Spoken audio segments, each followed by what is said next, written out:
Muy buenas tardes a todos los participantes en este encuentro, el tercer encuentro que tenemos sobre el teatro en época de en época de dificultades, y hemos denominado a este nuevo encuentro la dramaturgia una alternativa para el replanteamiento del teatro en la crisis actual, que va a ser un poco como hablar de cómo imaginemos los dramas y la dramaturgia a partir de esta coyuntura tan importante.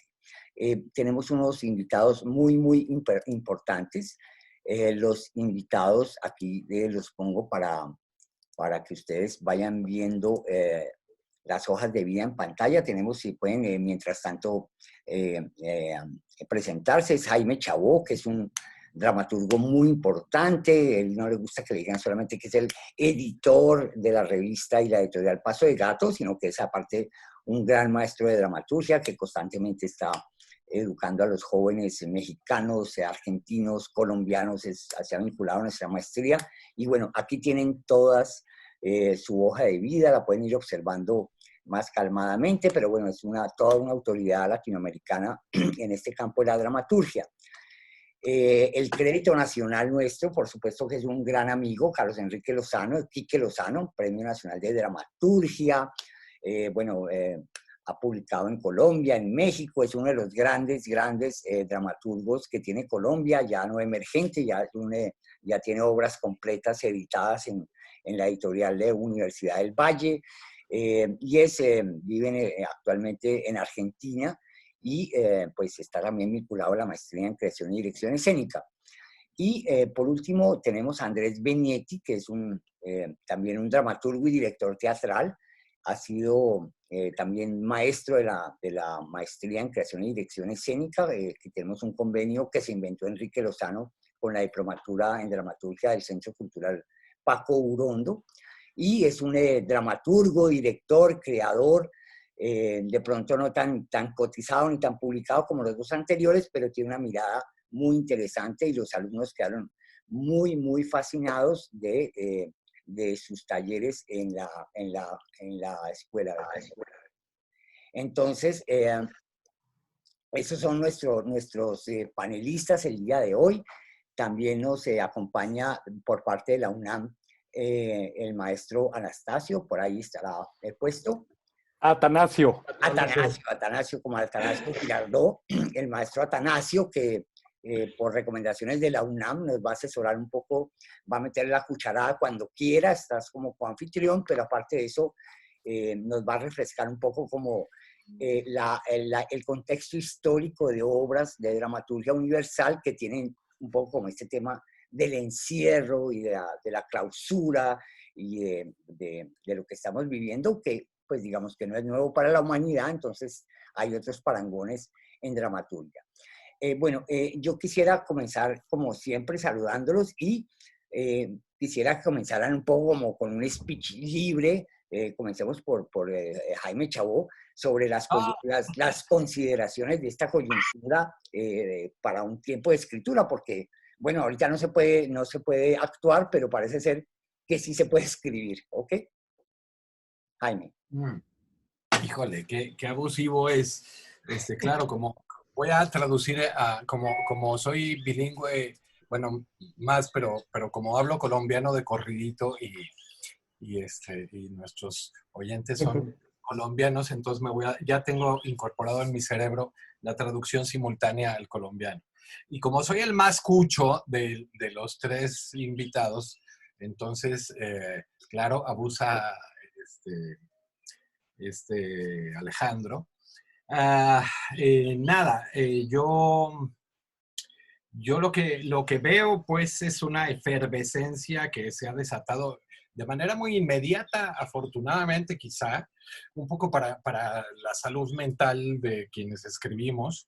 Un montón de iniciativas surgieron de manera muy veloz, convocando a dramaturgos para escribir microficciones desde el encierro, desde Grecia, desde España, desde Argentina, ¿no? Javier Dolte, Ediciones Invasoras de España, que yo les he mandado un texto sobre el encierro, que ya el libro ya está en imprenta y sale ya, o sea, es una reacción muy inmediata. Eso no sé si habla muy bien o muy mal de nosotros, por el tema de la oportunidad y esas cosas. Yo creo que pensábamos que iba a ser más corto, esto va para muy largo, para hacer un proceso muy largo y muy doloroso, en donde se van a perder, van a desaparecer muchísimas cosas, los ecosistemas culturales van a colapsar en muchos sentidos, salas independientes van a cerrar, la propia editorial Paso de Gato y otras editoriales van a cerrar, en fin, estamos pasándola mal, pero bueno, los españoles propusieron de temas como leyenda principal los días sin abrazos, ¿no? ¿Qué significaba aquello? Y también nos estimulaban con una anécdota muy tremenda, que es que en un solo día 20 ancianos murieron en un ancianato, acá le llamaríamos casa de retiro o asilo de ancianos, y eso los había conmocionado mucho, ¿no? Como ser anciano es, digamos, la parte más delgada de este hilo que está reventando por todos lados, pues les parecía muy impactante. Eh, entonces, yo creo que eso también ha permitido a los estados, a algunos funcionarios sensibles que no los hay, no los hay por paladas, no se reproducen en gran escala, son casos extraordinarios.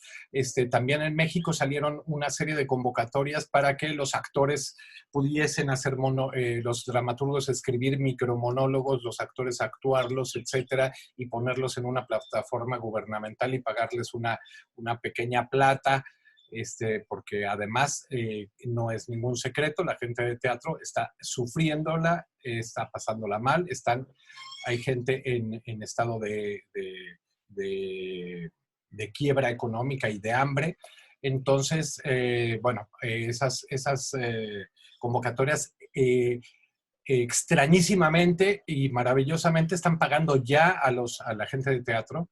Okay. Han sacado también una convocatoria con unas platas muy exiguas, pero yo les podría decir que son, si el dólar no ha variado, no ha subido de 4,000 pesos en Colombia, estaríamos hablando de que estamos hablando de unos 120 millones de pesos. No es cierto, perdón, estoy loco, serían En dólares, en dólares. 4 por 4 serían, si están dando $4,000 a grupos para que generen un proyecto que se ensaya a distancia, se van haciendo una serie de videos y en el último momento se tienen que reunir para hacer unas especies de ensayos. Entonces, claro, están saliendo ese tipo de formas. Hay otras cosas que no quiero ni nombrar de la imbecilidad de los funcionarios mexicanos de cultura. Esto lo ha detonado el Centro Cultural Helénico. Lo positivo que les he dicho lo ha detonado el Centro Cultural Helénico y el Instituto Nacional de Bellas Artes, pero por otro lado ha habido unas cosas tremendas y Atanasio no me dejará mentir, los artistas estamos más que en leer y escribir y demás, estamos ahorita en una efervescencia política muy brutal para evitar recortes tras recorte tras recorte. El presidente ha decretado 75% de recorte para la operación de toda institución en el país de carácter federal. Entonces, claro, querían cortarle a todos los artistas compromisos hechos o incluso con contratos ya firmados. Entonces, bueno, todo eso se está echando para atrás. En mi caso,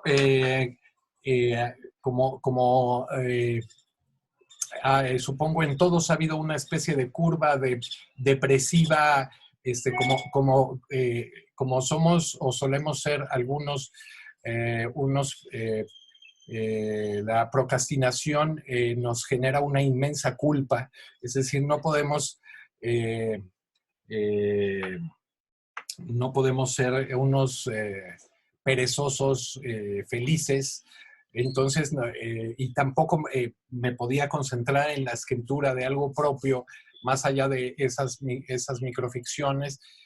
Pues puse a escribir a unos alumnos que tengo que son también comunitarios, que no son profesionales ni intentan ser profesionales, pero que les gusta el teatro, que es un taller de dramaturgia que doy en el cuartel general de Emiliano Zapata, acá en la provincia de Morelos, en México, zona cañera, o sea, muy tipo calorcito del de Cali. Y también a mis alumnos de la Facultad de Filosofía y Letras de la UNAM, de la materia de dramaturgia, los puse a escribir también microficciones, y como nuestros actores comunitarios ya no se aguantaban, porque ya tienen el veneno del teatro metido debajo de la piel, entonces les construimos microficciones a medida.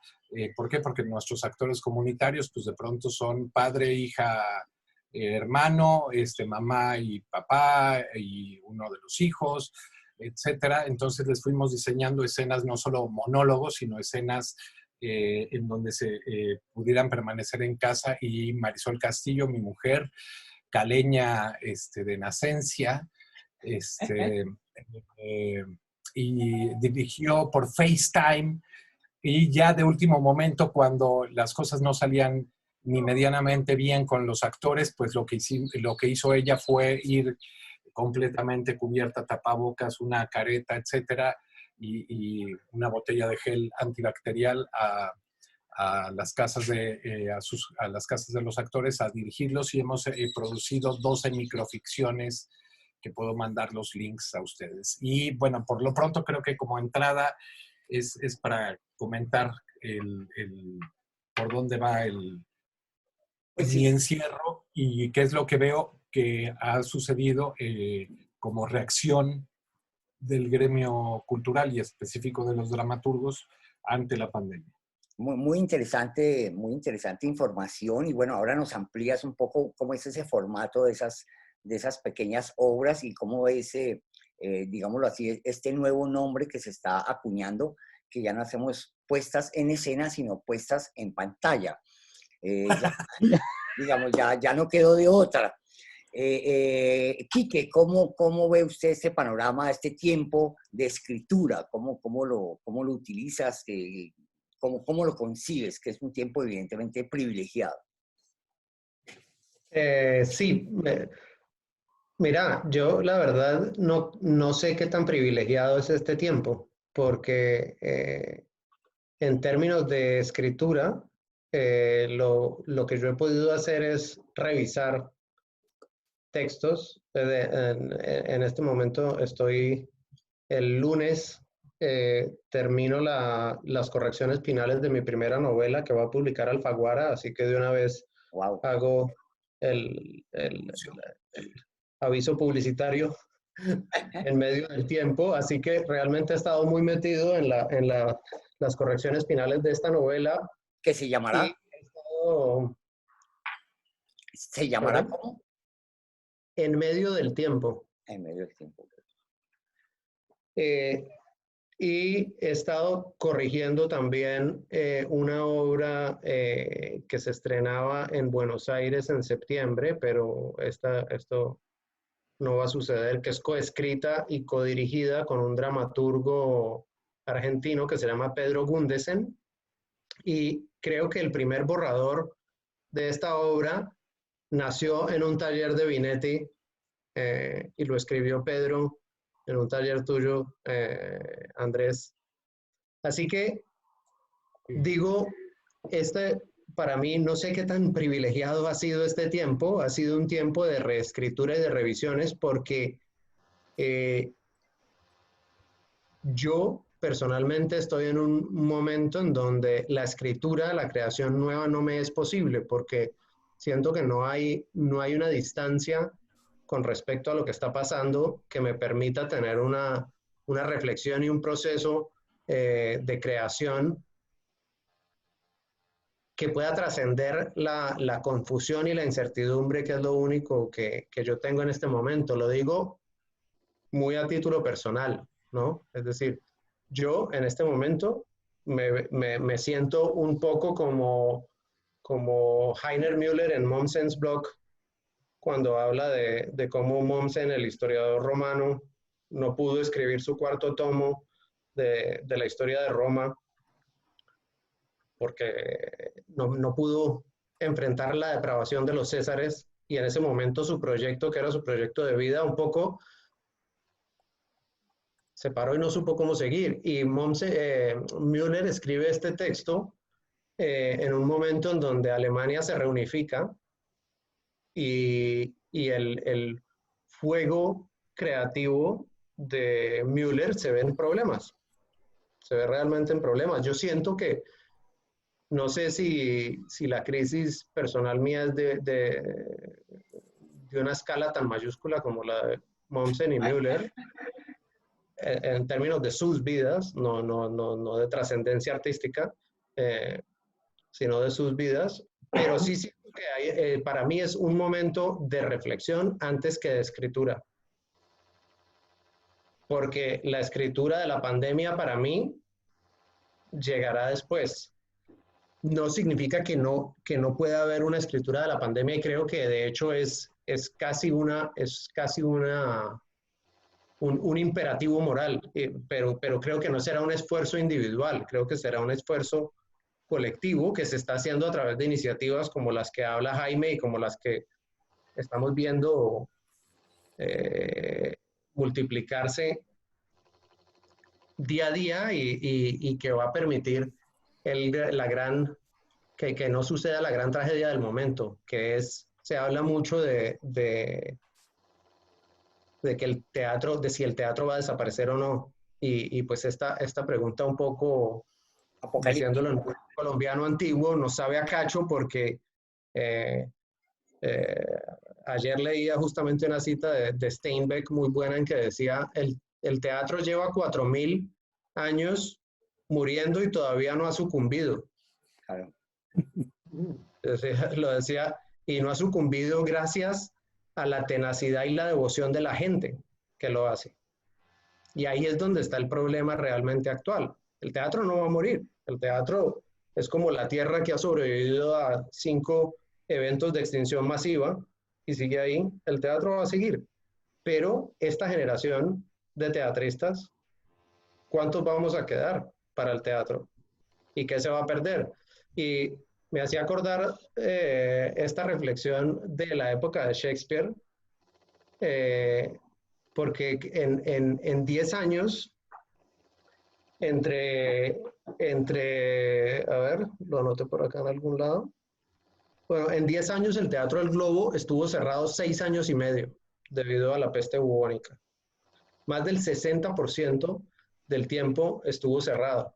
En ese tiempo se le atribuye a Shakespeare sus grandes obras, Rey Lear y demás, pero en 1592, donde la peste atacó de tal manera que los teatros estuvieron cerrados 8 meses, Shakespeare no escribió dramaturgia, escribió solamente poesía. Escribió sus largos poemas narrativos como Venus y Adonis o La violación de Lucrecia. Y ahí es donde está la especulación. ¿Qué hubiera pasado si los teatros no hubieran abierto más o hubieran tardado más en abrirse? Y la carrera de Shakespeare hubiera despegado como poeta. Claro. La dramaturgia universal se hubiera quedado probablemente sin todas sus grandes obras. Y eso, digamos, es lo que trayéndolo ya a nuestro momento, el problema no es que el teatro vaya a desaparecer, sino qué talento va a desaparecer para el teatro por la necesidad de la subsistencia que va a llevar a la gente, evidentemente, a actividades más lucrativas. Eso para mí, digamos, como marco general, eso es donde está mi cabeza en este momento. Muy interesante, Enrique, porque claro, mientras Jaime plantea ya unas acciones directas con escritura de textos, tú estás hablando un poco como de un tiempo sobre la reflexión. Ahorita hablaremos de eso porque evidentemente yo siento que que estamos inmersos en el problema y tomar distancia sobre él es muy difícil.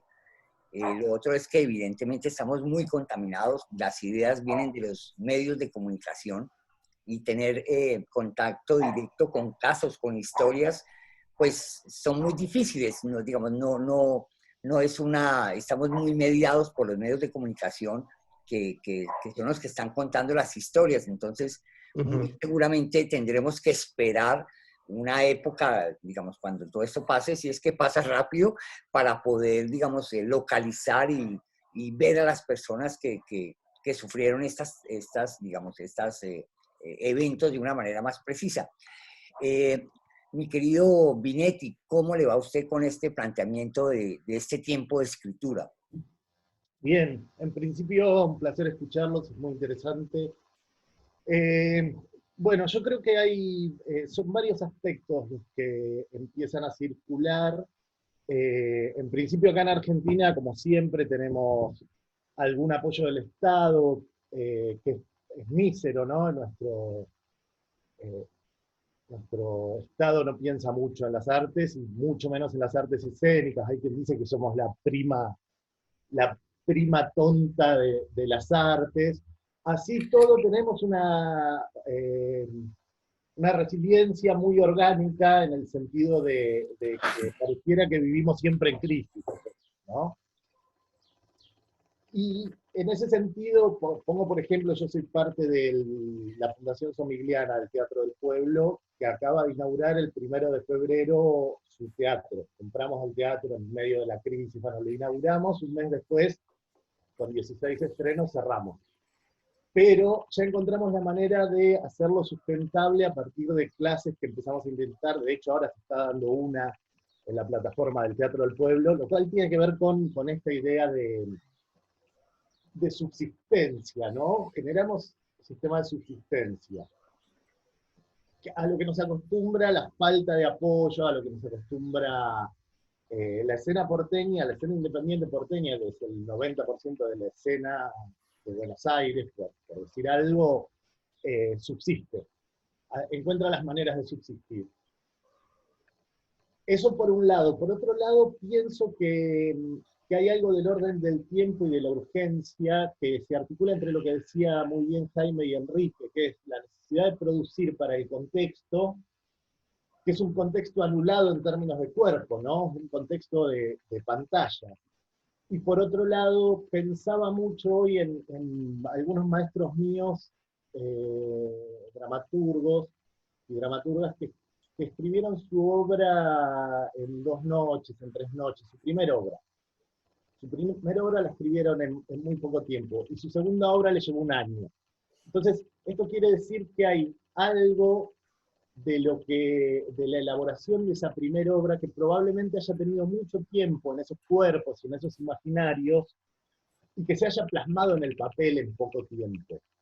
Entonces, me parece que estamos articulados entre esas dos posiciones que son muy interesantes. La necesidad de producir para el aquí y ahora, con muy poco futuro en términos de cuerpos, ¿no? Si decimos que nosotros escribimos para la escena, con muy poca posibilidad de encarnar, y empiezan a aparecer nuevas poéticas, esto que nombraba Jaime de Javier Dolte, por ejemplo, que es profe de la diplomatura también, como una escena para la pandemia. Y por otro lado, pensaría que de esto va a transformar realmente la escritura dramática, y yo creo que eso necesita tiempo.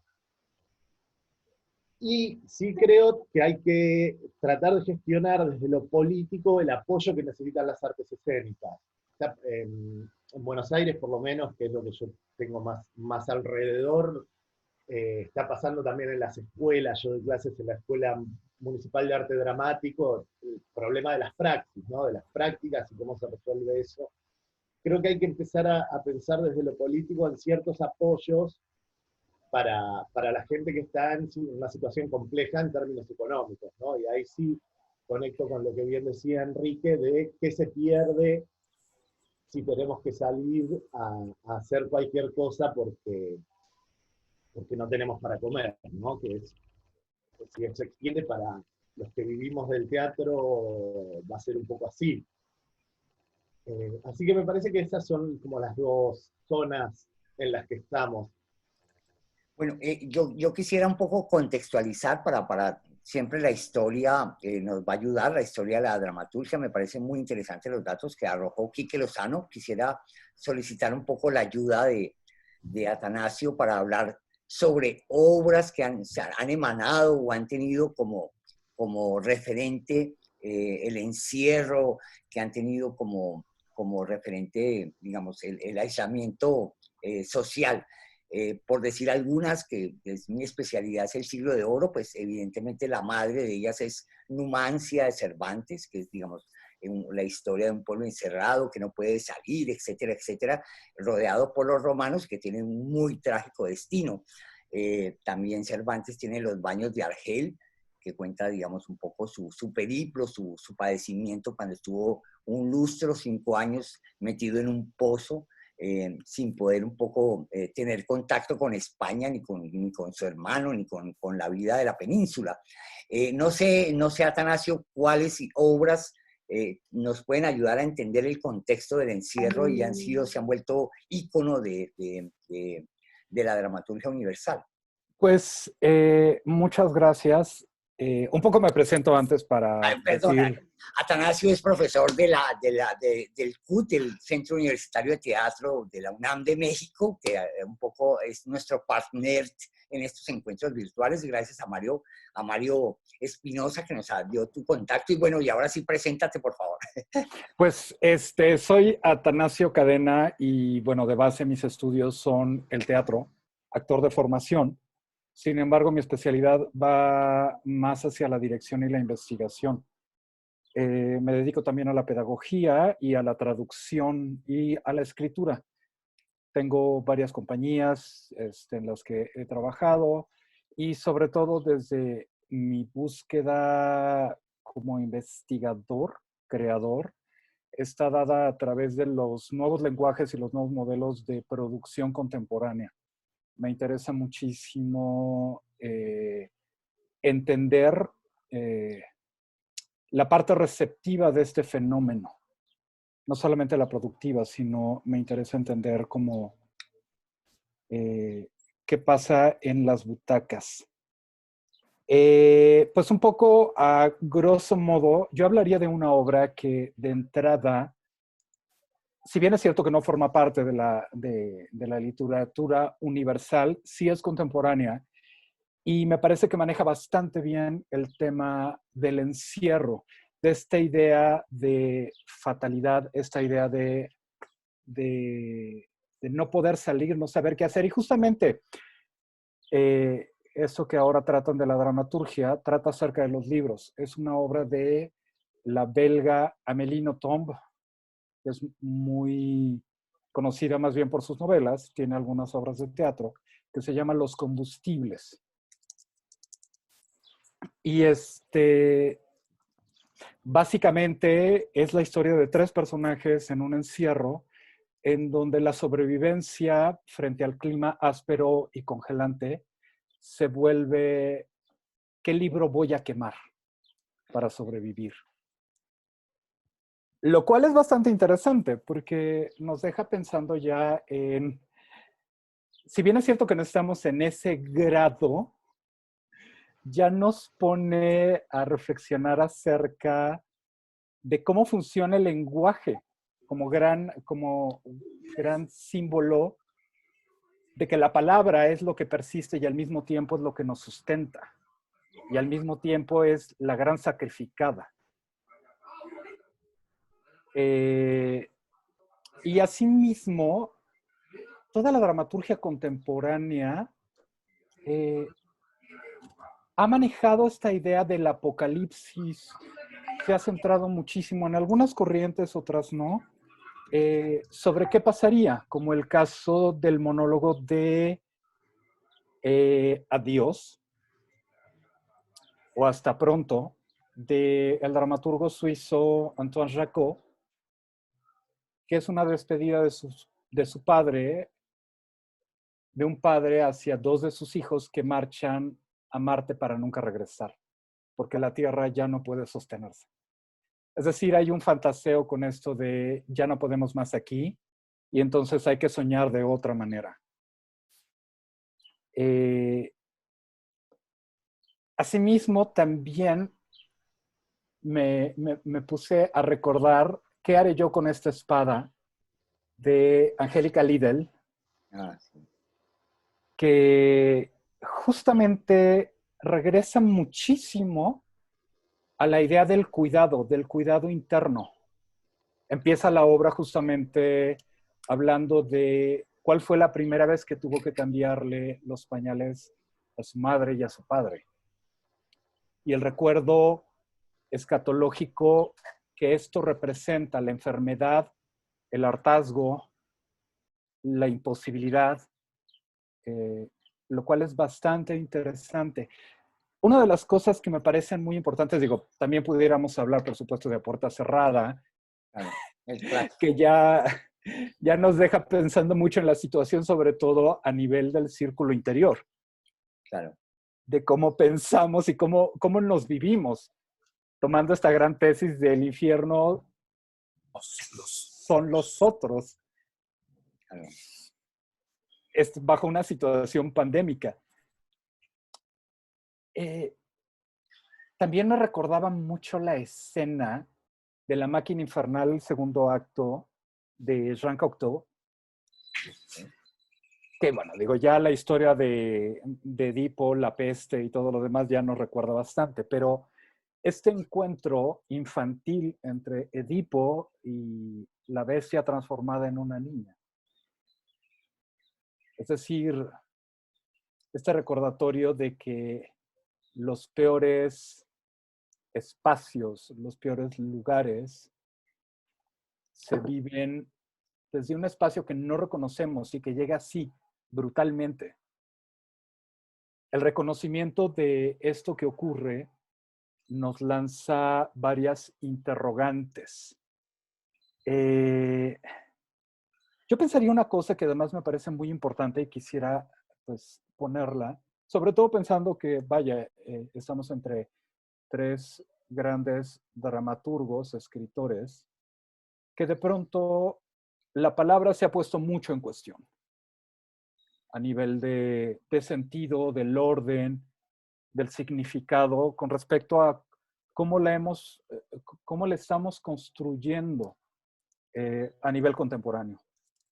Hay una desestabilización de cosas. El mismo teatro ha exigido una transformación lenta, radical, como puede ser la escritura de Rodrigo García, donde de pronto suprime personajes y se vuelven bloques enteros de grandes temas sociales, temas que repercuten desde lo profundo del ser sin dejar de tener un postulado político.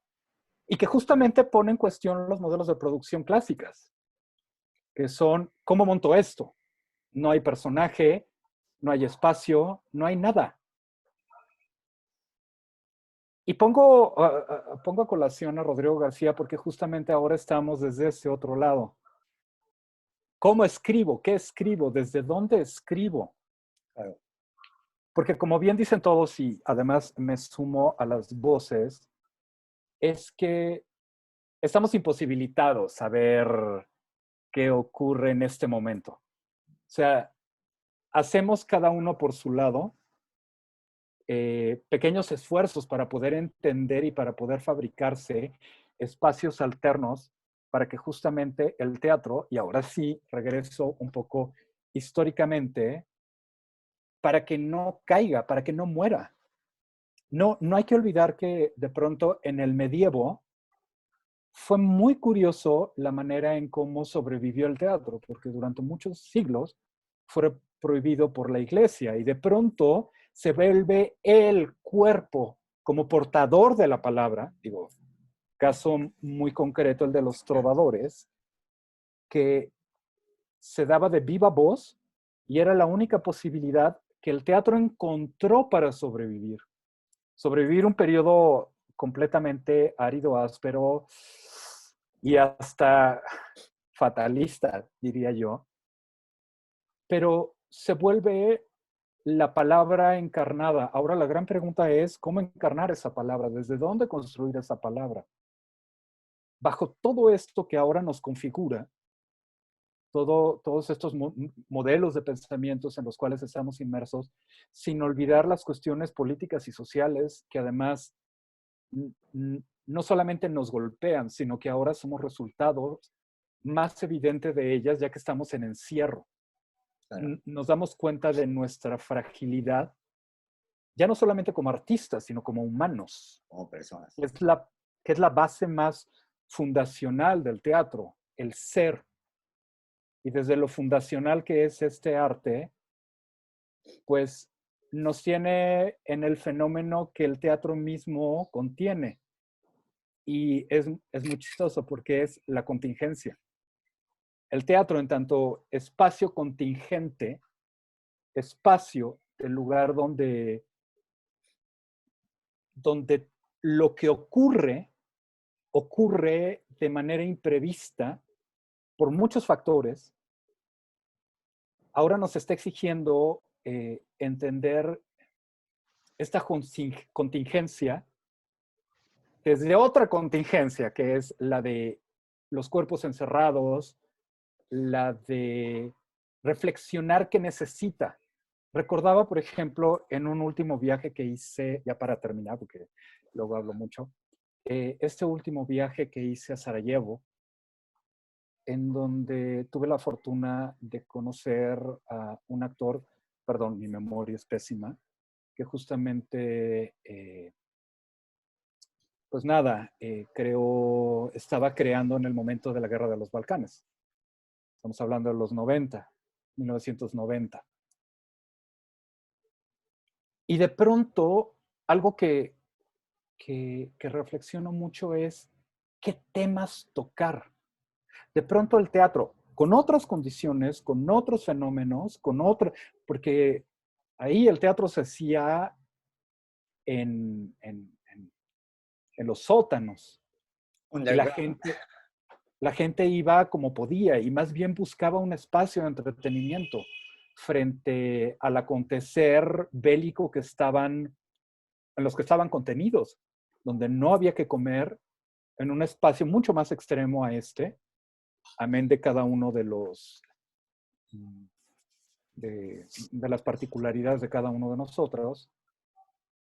Pero curiosamente, cuando volvieron a la luz, la obra que terminó de regresar al teatro fue la de Romeo y Julieta. Claro, lo cual es bastante significativo porque pues era un pleito entre dos territorios, dos identidades culturales, y de pronto se vuelve esto un canto de esperanza, un espacio. Claro.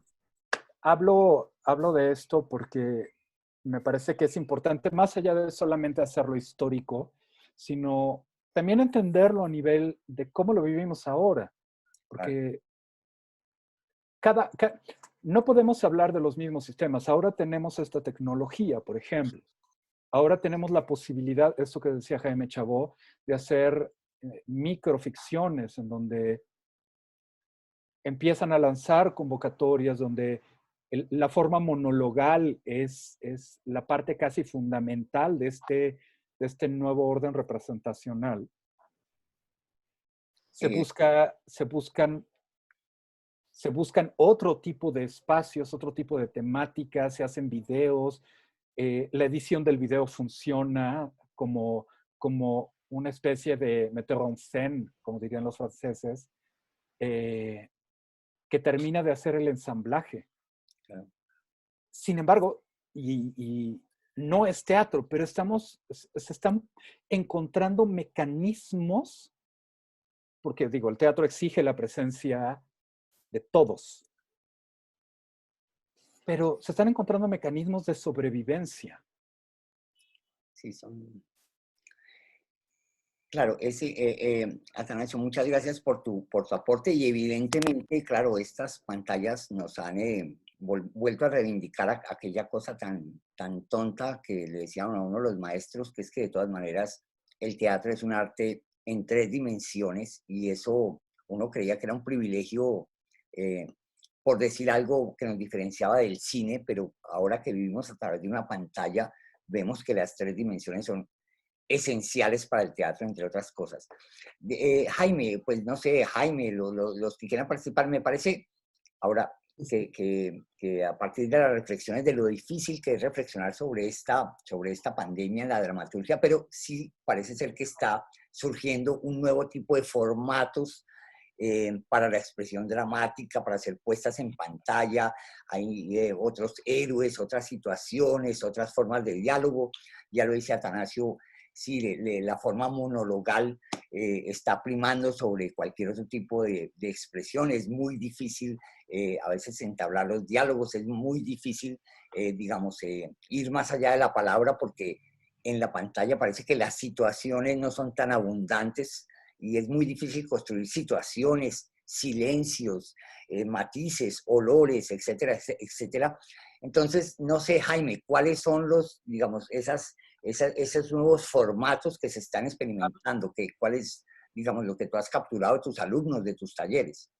No, ¿sabe de qué estoy aterrado? Ajá. De que van a llegar los teatrólogos a inventarse unas nomenclaturas mamoncísimas respecto a por qué el video, el teatro en microvideo, sí es teatro porque entonces el convivio y la huevonada.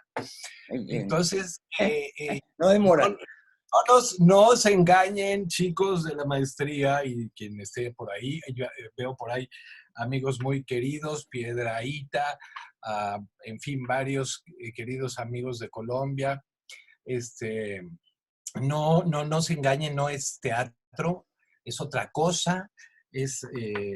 En realidad esto que les digo de que ya hicimos 12 microficciones que además ya están en las redes, ya la Secretaría de Salud del Estado de Morelos la está tomando porque la gente no entiende y no usa tapabocas y etcétera, aquí en la provincia y demás, tiene finalmente una función meramente utilitaria. Por un lado, nuestros actores comunitarios, que son campesinos cañeros, albañiles, la señora que vende pues gorditas, que es como vender arepas, los chuzos de arepitas, con longaniza, con chorizo y esas vainas, esos son nuestros actores, una maestra de escuela, etcétera.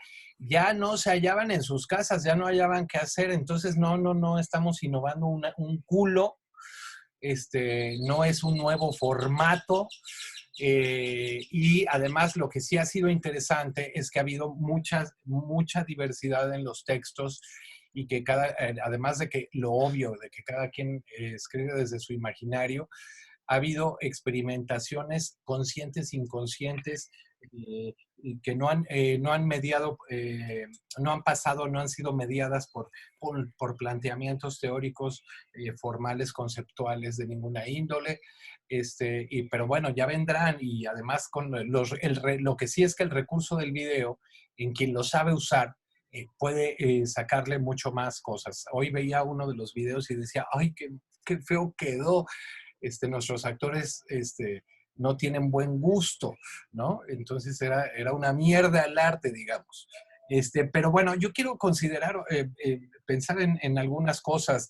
El teatro, sí, le están declarando la muerte desde hace mucho tiempo, y peor a la dramaturgia. Le han diagnosticado muerte cerebral, coma profundo, etcétera.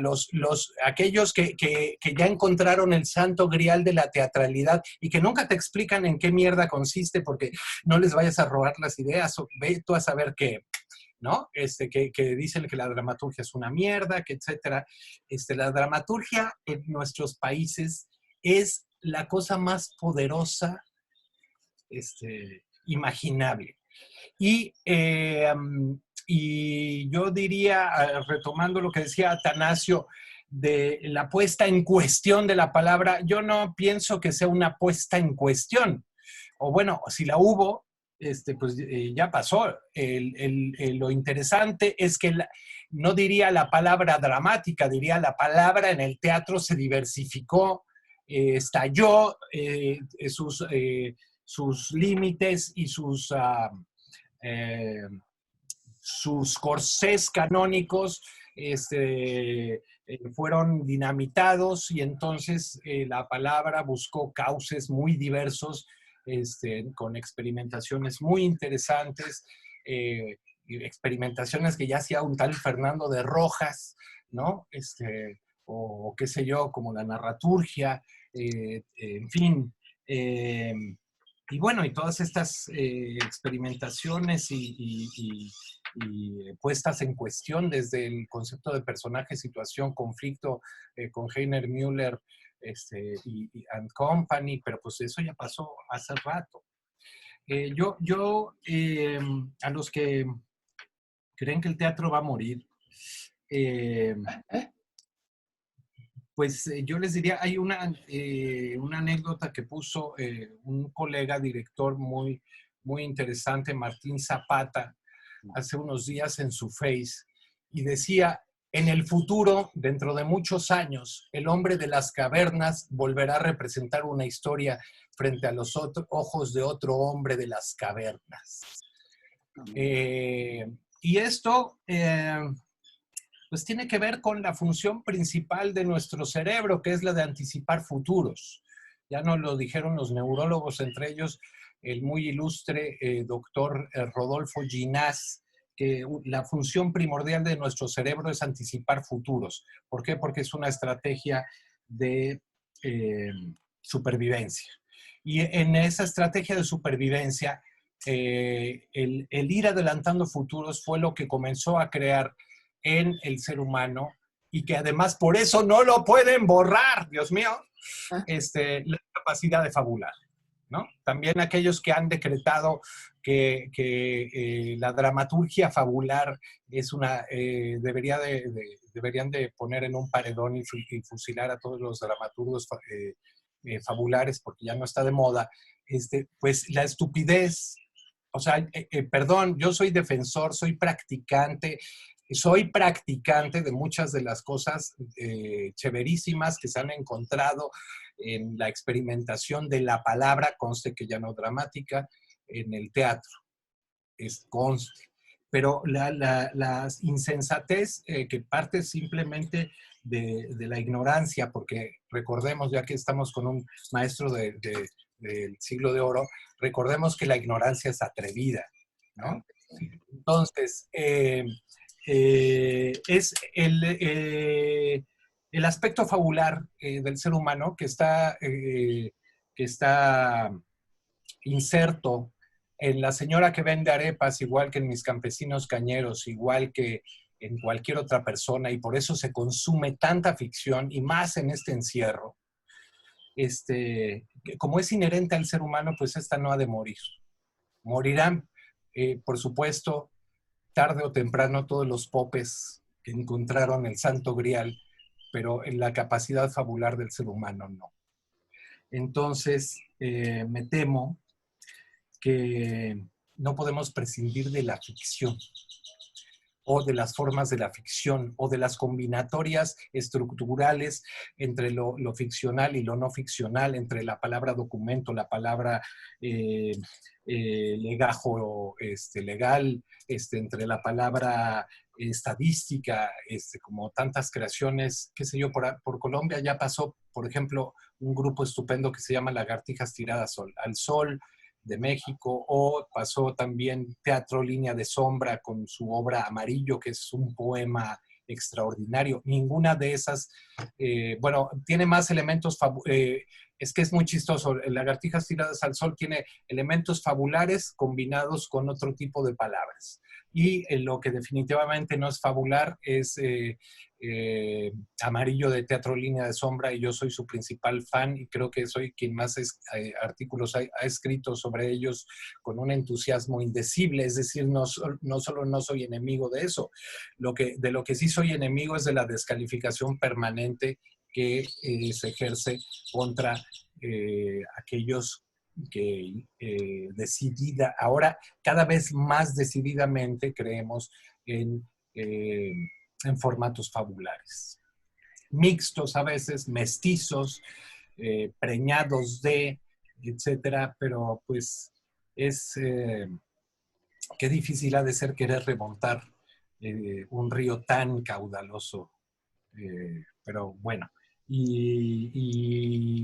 por tanto, ahorita todo mundo está fabulando sobre su futuro. Todo el mundo está en sus casas, en donde sea, con la angustia infinita de planificar o de idear o de imaginar escenarios posibles para sus próximos 3 días, para sus próximos 15 días, para su próximo mes.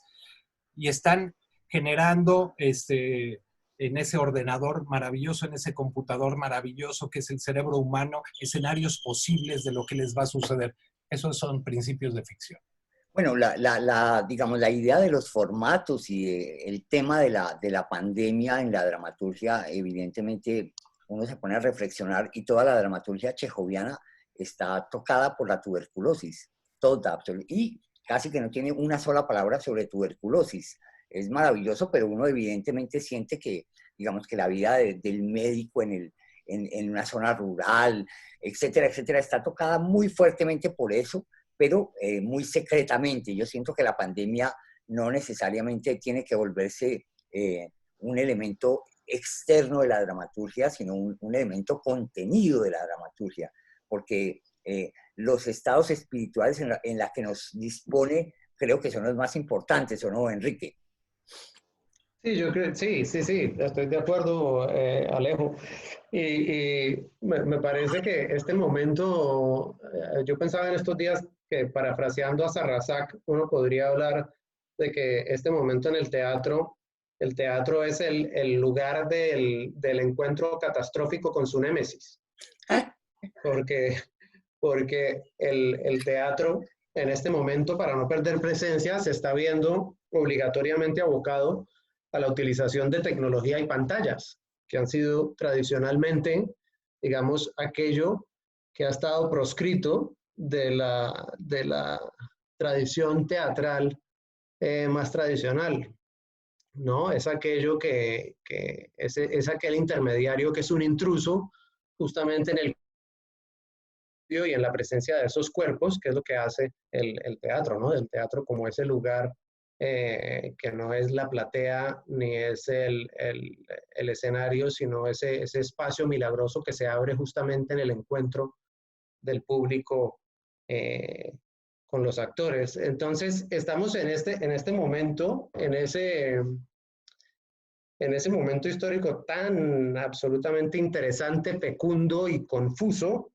en el cual el teatro, para no perder presencia, se ve abocado a utilizar la pantalla, a verse enfrentado al hecho de poder vivir en la pantalla. Esta semana hubo una lectura de Noche Oscura, Lugar Tranquilo, en La Maldita Vanidad de Bogotá, y fue la primera vez que yo vi una obra mía en Zoom. Y claro, era muy, muy interesante y no exento de dolor ver la obra ahí, pero al mismo tiempo era muy bonito ver cómo la obra, digo, pasa, si uno habla de una fábula como un nivel básico de la experiencia teatral, la fábula pasa, las tensiones están ahí presentes, pero hay otra cosa que se genera, que ya no es mi obra y que tiene que ver con ese nuevo medio, ese nuevo intermediario, que es Zoom, que es las decisiones que toma alguien con respecto a una puesta en pantalla sin tener ni la experiencia ni el conocimiento para hacerlo, porque quiero decir que en esto todos estamos aprendiendo, es decir, los que no tenemos una exploración sobre el uso de la tecnología en el teatro, y ahora quiero traer eso porque sí hay quienes la tienen y quienes la tienen larga y la tienen clara y ha hecho parte de su exploración artística durante un largo tiempo. Digo, pero no es mi caso, no era el caso de la maldita vanidad tampoco, que hicieron un trabajo maravilloso. Y lo que quiero decir es que hay unas nuevas dramaturgias que se comienzan a generar accidentalmente, ¿no? Que es la dramaturgia del nuevo formato tecnológico del Zoom, de una herramienta que no está diseñada para transmitir un hecho artístico y que sin embargo está también viéndose abocada a traer un hecho artístico y presentarlo. Entonces creo que es un momento de mucha polución con todo lo positivo y lo negativo que tiene, y de gran fecundidad y posibilidades creativas. En este encuentro catastrófico con el otro y en este momento que vivimos, me parece también muy interesante cómo hay dos aspectos del engranaje teatral que se ven privilegiados o que se ven por lo menos puestos en primer plano y que tradicionalmente no convivían jamás. Uno que es una dramaturgia de texto, ¿no? Más tradicional, fabular, que en este momento gran parte del esfuerzo institucional y gubernamental está destinado a generar una visibilidad de la dramaturgia de texto, un impulso a nosotros los dramaturgos que escribimos en nuestro escritorio, ¿no? Porque es algo que se puede hacer, que están dadas las condiciones para que eso se dé. Y por el otro lado, está, digamos, este aspecto del teatro en donde hay una búsqueda de la palabra ya por fuera del texto y que tiene que ver con la experimentación con nuevas tecnologías y nuevos lenguajes y nuevas posibilidades de esa puesta en uso de una palabra tecnologizada. Estos son los dos aspectos que yo veo que en este momento en el teatro están pasando adelante. Y me parece que solo una situación tan particular como la que estamos viviendo puede hacer que esas dos líneas teatrales antagónicas en este momento tengan que comenzar a dialogar. Y eso me parece, cierro ahí diciendo que eso me parece a mí personalmente como dramaturgo un reto y una posibilidad maravillosa hacia adelante.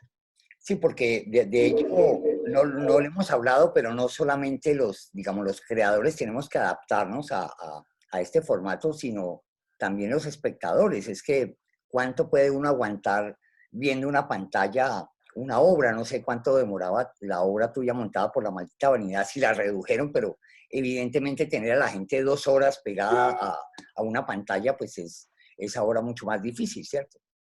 Sí. ¿Cuánto duró Noche Oscura en La Maldita Vanidad? Es que lo que se leyó fue un fragmento, se leyó el 70% de la obra que duró 45 minutos, es decir, si lo hubieran leído entera, hubiera durado 1 hora y media, tampoco tanto. Andrés, ¿qué opinas? ¿Cuál es tu visión sobre estos nuevos formatos que se están abriendo ahora? Yo creo que se vuelven una necesidad en principio, una necesidad en la dinámica que tenemos los teatristas de producción del aquí y ahora, ¿no? Yo pienso que la dramaturgia coincido mucho con Jaime en esa idea aristotélica, ¿no? Que vuelve todo el tiempo, que se discute, por suerte acá no se está discutiendo tanto, y parece que convive la estética, están en riña, pero lo que pienso es que hay algo de la urgencia del producir, del generar, que tiene que ver con la idea de que nosotros no nos podemos imaginar como Kafka, o como Van Gogh. Nosotros necesitamos ver el hecho. Entonces, por un lado eso. Por otro lado, hay como un doble imaginario. Yo cuando hablaban de a qué se parece, ¿no? Esto, yo pensé mucho en toda la dramaturgia de la dictadura argentina, donde el problema es el otro, que es el problema de esta pandemia, ¿no? Digo, acá en Argentina, en Buenos Aires, hay dengue por todos lados, es un problema, pero deja de ser un problema porque te lo transmite un mosquito. En cambio, el virus te lo transmite una persona, y esa persona está al lado tuyo, ¿no? Es el problema de la dictadura, de lo que pasaba acá en la dictadura, ¿no? En la afuera era hostil, pero era igual que lo ves ahora.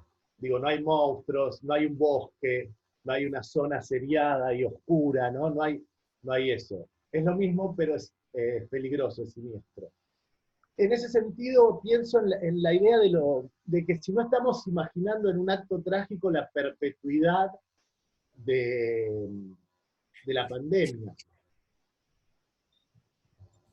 Y yo no sería tan dramático en ese sentido. Yo creo que ojalá las cosas cambien, porque las cosas es bueno que cambien. Que haya movimiento, que haya otras propuestas. Sí es cierto que no va a ser la muerte del teatro.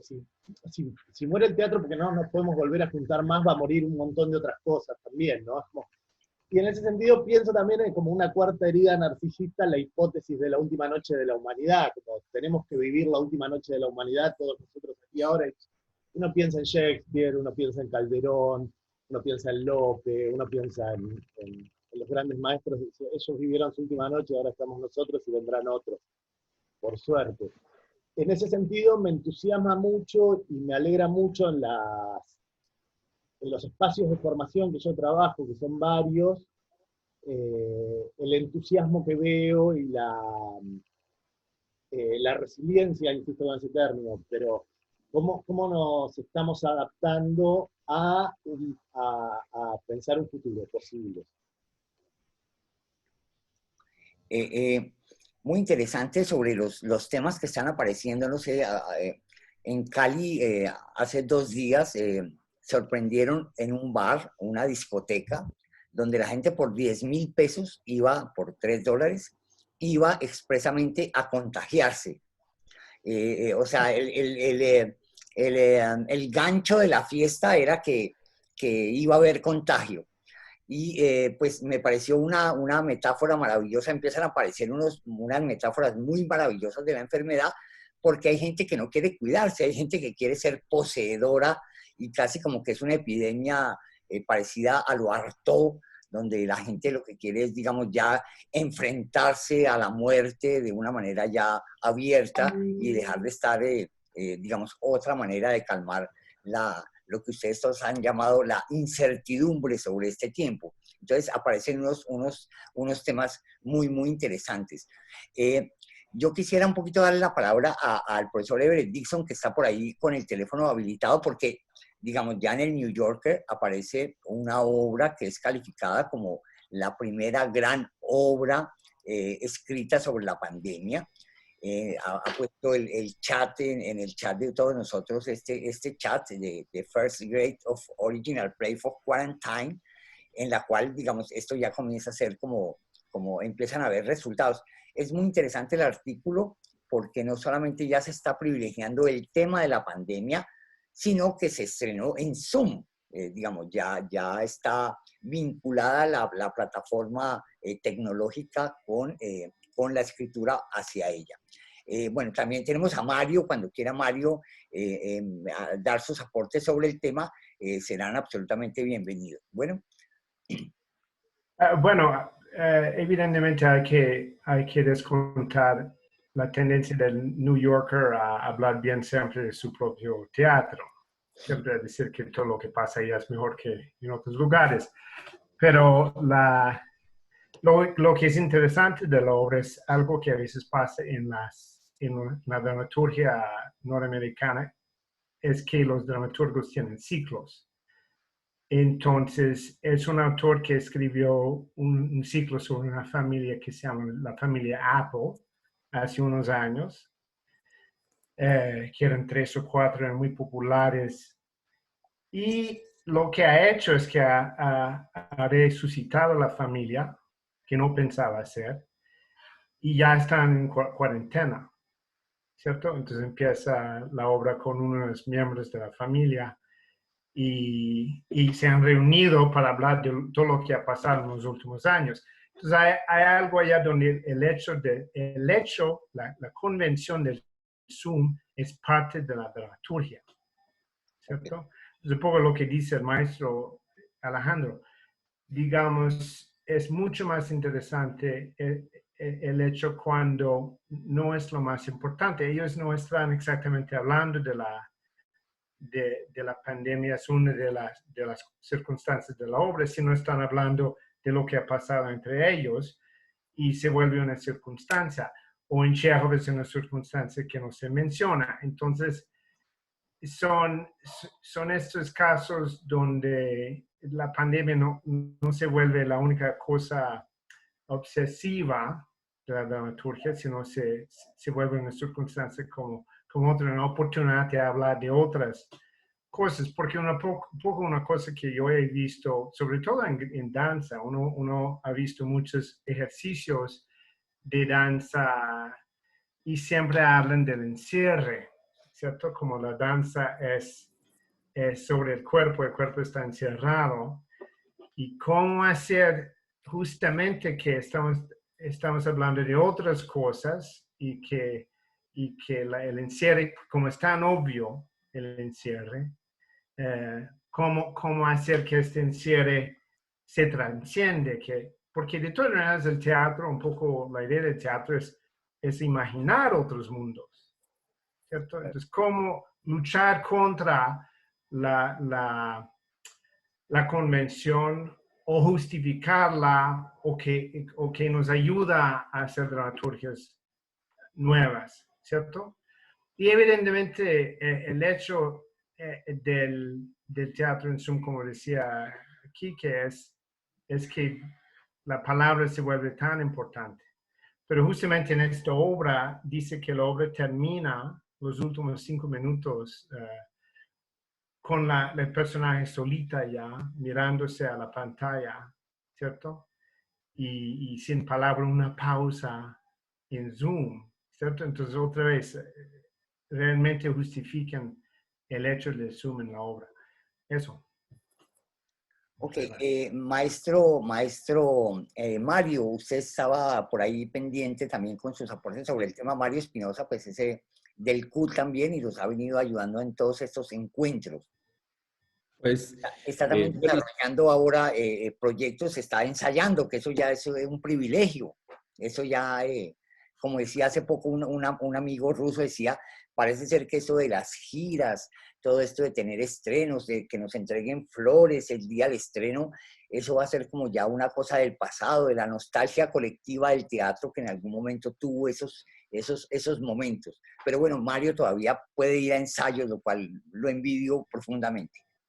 pues no sé si llamarlo ensayo. Sí es ensayo, pero al mismo tiempo es prepararnos para salir a una plataforma. Nosotros teníamos estreno a fines de mayo en un festival universitario que se llama el Aleph, que reúne ciencia con arte, con artes, porque son todas las artes, y estamos preparando un montaje sobre un tema que está relacionado con la cuarentena, que es el de los últimos leprosarios, que curiosamente se basa en los testimonios de 2 leprosarios o leprocomios, uno en Quito y otro en Agua de Dios. Agua de Dios en Colombia, en Colombia. Y está hecho a base de la técnica esta verbatim, que es a través de los testimonios con las palabras exactas de las personas entrevistadas y actuada con actores jóvenes. Y bueno, no pudimos hacerlo en formato de teatro, pero hemos hecho un formato, o estamos a la mitad. Digamos que ya lo grabamos, ahora tenemos que hacer la edición y todo esto, para que se presente el día 27 en el 27 de mayo en la plataforma de la UNAM en este festival Zoom. Y lo que puedo decir es que a veces uno queda contemporáneo por accidente. Nosotros estamos preparando este tema de la pandemia, de esta cuarentena eterna en que a las que estaban condenados los enfermos de lepra durante tanto tiempo, y los últimos leprosarios creo que duraron por ahí de 100 años esta política científica, entre comillas, de encierro en cuarentena. Y bueno, pues hay un paralelismo que no se puede evitar, que es, hay estados permanentes de cuarentena y los enfermos de lepra vivieron en ellos, y entonces hay una asociación entre nosotros. Desde la cuarentena hacemos una obra sobre una cuarentena permanente. En fin, eso fue un accidente, no fue buscado, pero bueno, así será. Y yo pienso que así como nos ocurrió a nosotros, hay otras personas que, como si hubiera algo en el ambiente, que estaban haciendo cosas que están de alguna manera relacionadas con el tema. No es que hayan pensado en el tema en sentido estricto, sino que no sé si es algo que flota en el aire, pero que de alguna manera se asocia, que es otra forma de llegar a lo que sucede en el presente, ¿no? Que es, no sé si llamarlo por accidente o por oler o percibir algo en el ambiente, ¿no? Pero bueno, eso diría yo. O sea, es un poco una obra como esta maravillosa película japonesa de una pastelería en Tokio, que tiene ese tema de la lepra, que es una película conmovedora. Jaime, ¿qué más nos puedes decir acerca de los héroes que se están perfilando? Porque todo esto evidentemente también nos está planteando algo maravilloso, que es que también el lugar específico del teatro pues desapareció, pero ahora pues podemos hacer grupos cuando alguien está en Argentina, el otro está en México y el otro está en Rusia, digamos, se han abierto también, como que el teatro ha derruido sus fronteras, y estamos ahora pues pendientes también de poder hacer este tipo de experimentos, pues porque somos creativos, esa es nuestra esencia. ¿Y cómo concibes tú estas nuevas posibilidades, estos nuevos formatos, Jaime? Híjole, de verdad no me he puesto a reflexionar, porque las cosas me han llevado a estar atado a otros asuntos. Cuando estaba hablando, evidentemente hay mil posibilidades de nuevas convenciones, ¿no? Con el Zoom, en fin, con muchas... bendito el teatro que todo el teatro, todo el que sea, trabaja por convenciones, y siempre habrá posibilidad de encontrar nuevas convenciones, ¿no? Y respecto a lo de Mario, es chistoso, pero al teatro casi siempre le da por pensar para adelante, ¿no? Aquello que mencionaba al principio, en mi segunda intervención, que además es característica del cerebro humano, anticipación de futuros, nada más. Entonces, bueno, está chévere, está lindo eso. De verdad, así como haber hecho una reflexión técnica de cómo han de ser los nuevos formatos y sus posibilidades, eso sí se lo dejo a los directores de escena, aunque yo sé que desde la dramaturgia habría que comenzar a innovar algunas de estas cosas.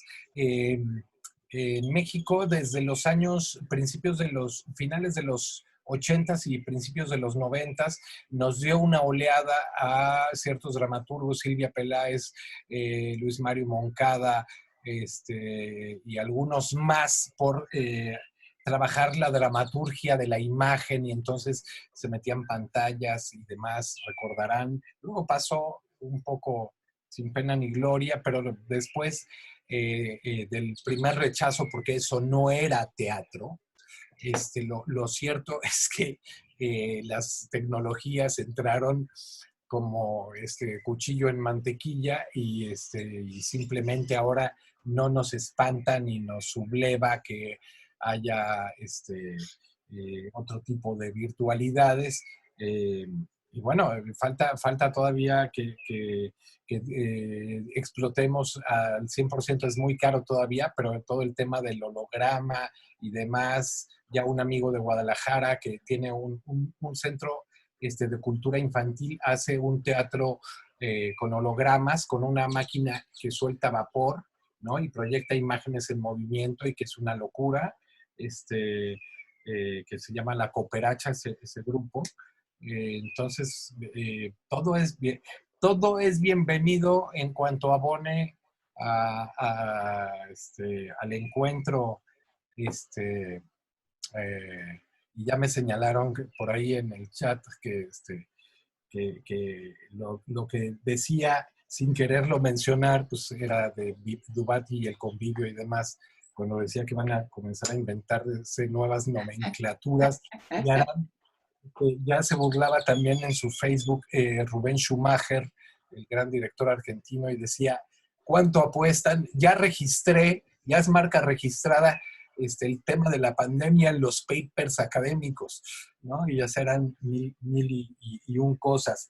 Y yo les podría decir que ahora mismo estoy haciendo una cosa sobre la historia del teatro en México en el siglo XVII, porque gracias a una investigadora que parece hermana gemela de Marinita Lamos, que se llama Maya Ramos Smith, que es la mejor investigadora del teatro en la época colonial, y que ustedes los colombianos tuvieron una historia colonial un siglo tarde.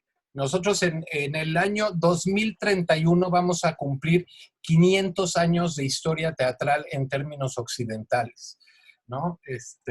Y encontramos una historia fantástica en unos documentos que paleografió Maya de un titiritero negro, afrodescendiente o africano directamente, que se le abrió proceso en la Inquisición en el año 1621, un negro titiritero. Entonces, pues mi compañía se llama Mulato Teatro.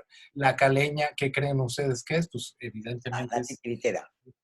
No, es afro, ahí evidentemente Cali es muy seductor. Y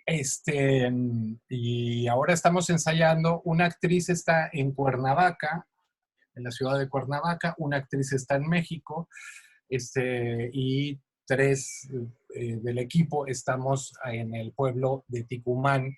Entonces, bueno, pues está haciendo ensayos. La convocatoria que sacó el Centro Cultural Helénico implica que tienes que ir videando cómo se construye la utilería, cómo se construye tal, y los ensayos por Zoom. Entonces, pues bueno, vamos a terminar por construir una especie de documentalito del proceso, cosa que nunca en nuestra puta vida habíamos hecho, ¿no? Porque nos parecía pendejo y suntuario. Y ahora se está volviendo realmente apasionante, ¿no? Le estamos encontrando un gusto raro a esta vaina. Entonces, pero no sé. Jaime, Andrés, ustedes directamente que tienen talleres de dramaturgia, ¿la gente está escribiendo para Zoom ahora? Digamos, esa es como la gente está escribiendo para estas plataformas, para hacer teatro a través de WhatsApp. Bueno, en Argentina parece que nos contaban el chisme que hay una cosa que se llama virus teatro ahora, que son pequeñas obritas que se hacen incluso por WhatsApp, etcétera, etcétera. ¿Eso lo está dentro de sus experimentos, dentro de sus indagaciones ahora o no, Andrés? Jaime? No, de hecho no tenía noción del virus teatro, me encanta porque somos como inventos. No, en la diplomatura donde doy yo, que también da el querido Jorge Dubati, que está acá dando vuelta, no, están escribiendo lo que quieren escribir. Empieza a tematizarse la cuestión, lo cual es problemático, porque si se vuelve tema pierde potencia, ¿no? Un poco como lo que bien decías de Chekhov y la tuberculosis. Entonces, tratamos de no tematizarlo. Ahora, el que escribe en la diplomatura es gente que viene escribiendo, gente que es una diplomatura, bueno, o sea, implica que ya tengas una carrera. Entonces, cada uno escribe lo que quiere y se trabaja sobre esos materiales. Sí es cierto que se están produciendo, por ejemplo, el ciclo que está armando Javier Dolte en su teatro, va a ser en su teatro, se está produciendo para formatos, pero no dentro de la currícula de la diplomatura. Y yo mis talleres privados este año los suspendí, lamentablemente, que era de lo que vivía. Los sueldos de la docencia argentina son paupérrimos, pero yo necesito lo presencial, necesito ver esos cuerpos. Entonces decidí que por este año no voy a dar talleres más allá de las universidades. Bueno, pues en mi caso, Alejandro, pues ¿te parece poco 12 ficciones que han emanado de los talleres? 12 microficciones. No son poca cosa, pero lo que sí, ciertamente, y estaría muy chévere, o sea, lo hicimos libre, sí, con las constricciones de estos son los actores, yo les mandé foticos, este grupo, estos tres son una familia, estos dos son marido y mujer, este es un tal, esas eran las únicas constricciones y pues sí, como quería ser una cosa utilitaria, tenía el tema de el eslogan de quédate en casa, ¿no? Y ya. Pero, hombre, de que se pueden experimentar cosas ahí chéverísimas, yo creo que sí. Ahora, insisto, serán sucedáneos del teatro.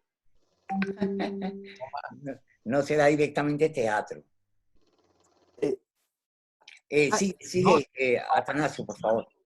Hay algo que me parece interesante porque justamente concuerdo con Jaime cuando habla de que el teatro es otra cosa.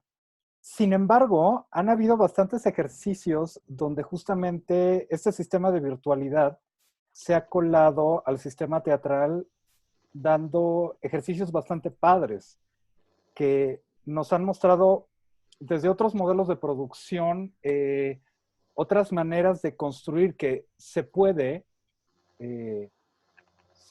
pensar a futuro, porque además es algo que se ha venido desarrollando, por lo menos en Europa. Por ejemplo, el caso de Kiss and Cry, de Anne-Michel Demey, que construye toda la ficción de nanodanza, que son danza con los dedos, a través de la relación que hay con la cámara. Es decir, es impresionante cómo esto lo hace. O la misma directora teatral, para ponerlo más focalizado, Katie Mitchell, que es una directora inglesa que de pronto toma una obra, que fue la primera que yo vi, como lo es Señorita Julia, Ajá.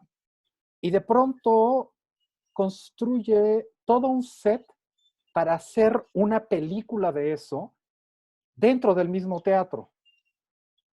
El teatro se vuelve también, en ese caso, se volvió una posibilidad de doble enunciación, una fílmica y otra teatral, en donde estamos viendo dos espacios conviviendo el uno con el otro y que justamente exigen otra manera de estar, otra manera de articular que puede abonar y que puede ayudar muchísimo para construir otro tipo de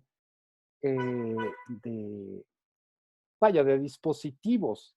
Pensando como en esta cosa meramente, pues digo, todos deseamos que esta pandemia de alguna manera disminuya, regresemos a los teatros y podamos vivir la experiencia, porque finalmente el teatro se vuelve eso, un aspecto vital. Es donde lo humano se confronta con lo humano, desde su propia sensación. Pero de pronto hay recursos que han salido que ayudan bastante y que en este espacio de virtualidad pueden abrir otros caminos posibles. No, sobre todo que, sí, hablando con colegas directores también me decían, bueno, sí, esto es malísimo, es terrible, pero bueno, primero hay muchas ventajas que, por ejemplo, uno puede trabajar con actores que antes estaban muy ocupados, ahora ese actor que está en España, que está en Argentina, que está en Bogotá, puede reunirlo. Eso es uno de los grandes factores que hay. Y la otra maravilla que la digo yo es que, por suerte, no nos ha atacado todavía la SGAE ni las sociedades de actores, porque si esto progresa, no demorará las sociedades de autores en ponernos impuestos por esta forma de teatralidad para que paguemos un tributo necesario para esta cosa. Pero evidentemente, digamos, es un espacio, concuerdo con Atanasio, porque en el chat están preguntando algo que es muy, muy importante, si parece que fuese cine esta forma de hacer, digamos, puestas en escena, pero no es cine, porque de todas maneras, tenemos que decirlo, el Zoom, el Skype, todas esas cosas tienen un tiempo real, que es otra espada de Damocles, que es muy interesante utilizar, Mario. Sí, creo que ya está. Ah, sí. Bueno, primero, yo pienso que el teatro en línea llegó para quedarse un rato más, y de ahí lo que se puede derivar puede ser bastante interesante. Entonces, más que limitarlo, es decir, bueno, esperemos que otras cosas se desarrollan con esto. No creo que desaparezca el teatro en línea tan pronto termine la pandemia. Creo que ya es una cosa que llegó, no sé si para quedarse para siempre, pero sí para desarrollarse más.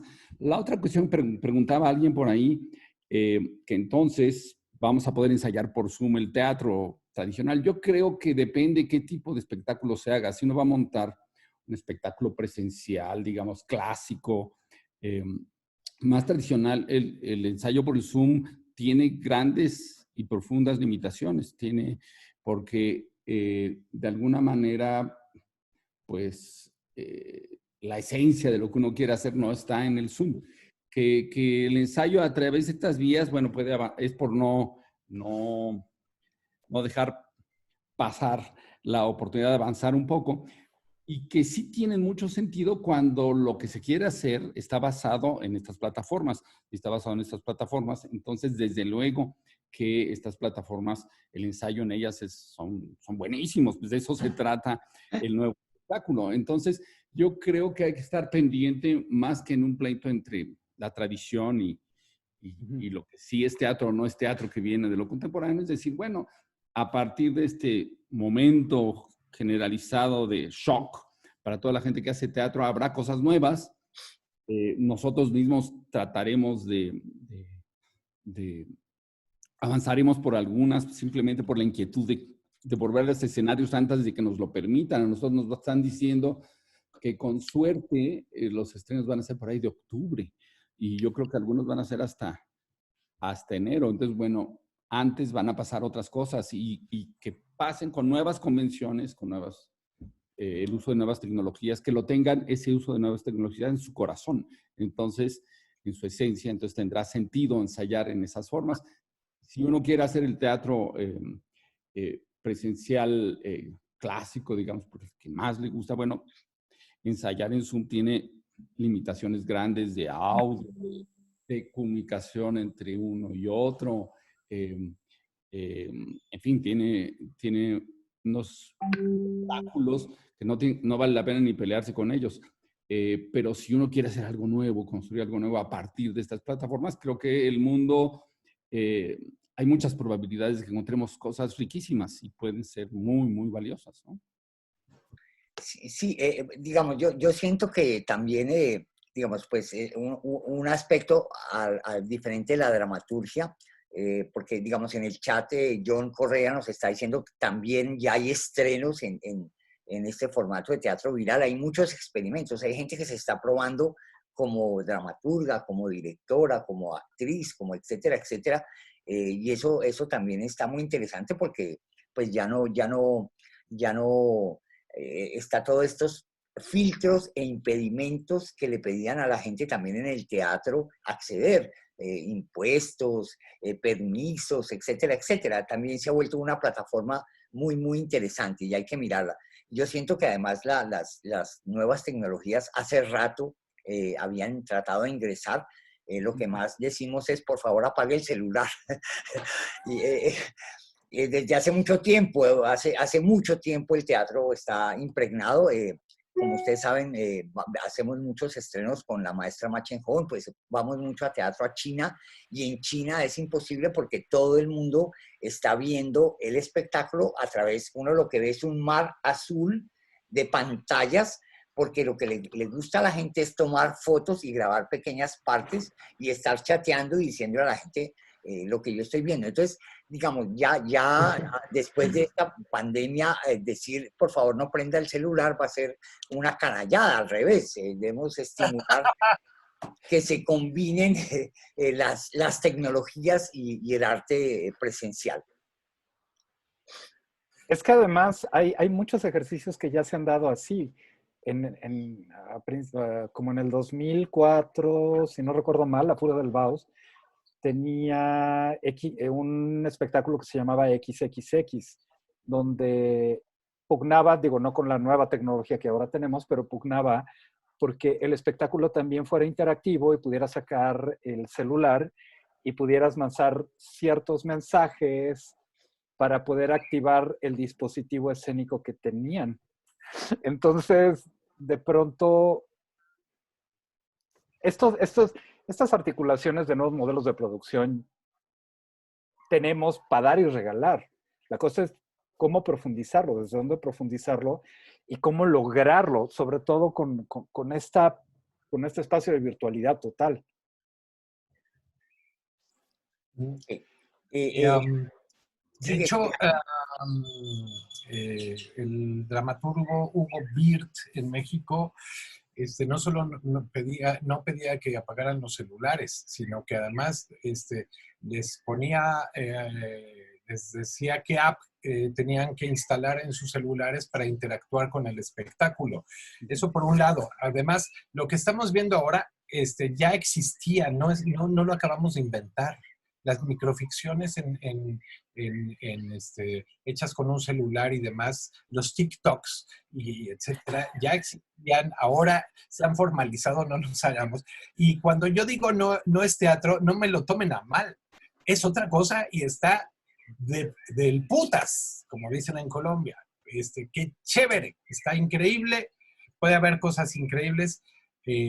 Nada más que, como decía Atanasio al principio de su presentación, que a él, como a mí, nos interesa particularmente el trabajo y la construcción desde el espectador y lo que él construye del espectáculo y el espectador como coautor, como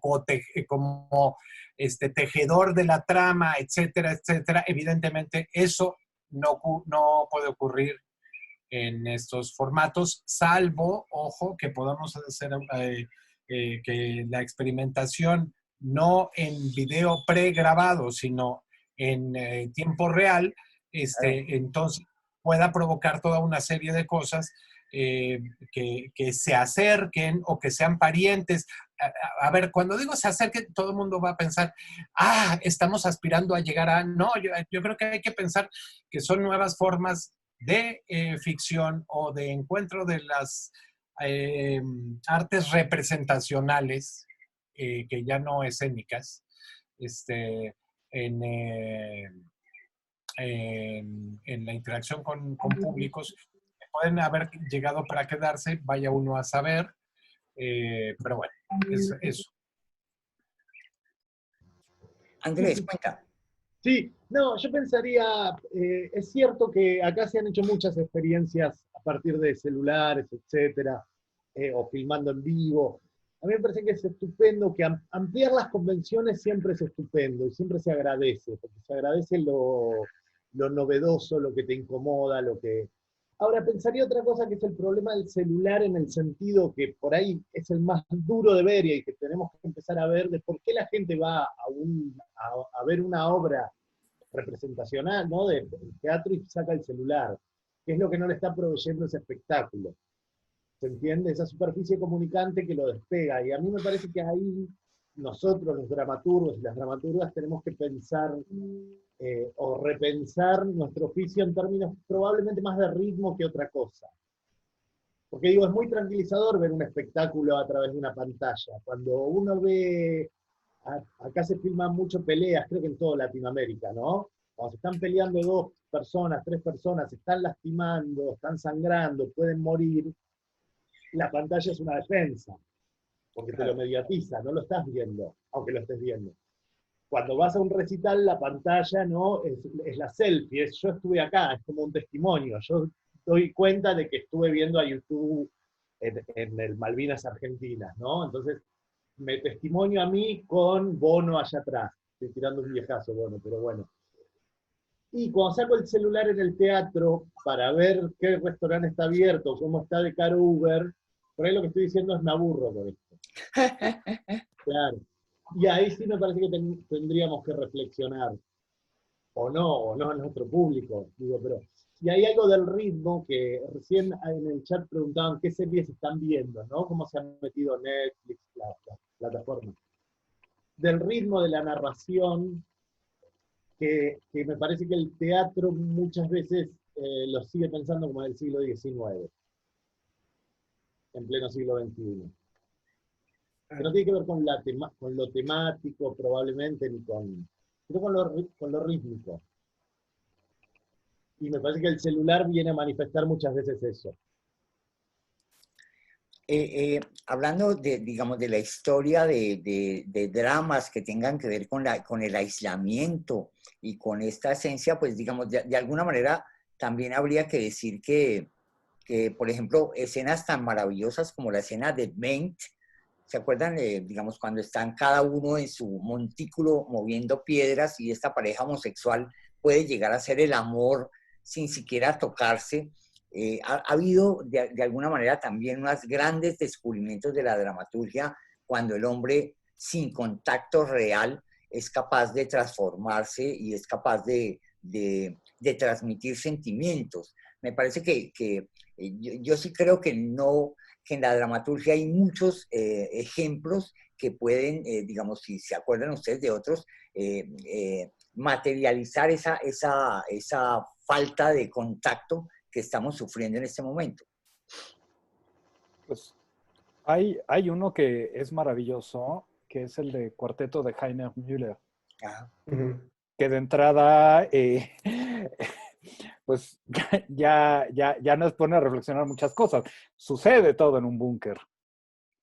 Ojo, puede ser un palacio del siglo XVII, si no mal sí, puede recuerdo, ser, puede pero ser, que se transformará en búnker. Uh-huh. Finalmente no sabemos qué hay afuera. Y finalmente hay algo que sí está pasando a nivel humano. Así como estos personajes, como Valmont y la condesa de Metreuil, se empiezan a cuestionar al otro, empiezan a intercambiar roles solo para entender su propia naturaleza. Es algo que está pasando a nivel social. Estamos todos encerrados, encerradas, y de pronto hay un cuestionarse. Enrique, ¿qué cuentas digamos, cómo ves esas obras donde el contacto se puede superar la incomunicación? La incomunicación no, pues, digamos, la falta de contacto. Uh-huh. Sí, pero con la incomunicación hay algo que me parece, que me parece interesante a este momento, que nos puede llevar a una polución fecunda, que es que por supuesto que la tecnología y la escena no son extraños ni es novedoso, digamos, lo que está pasando, ¿no?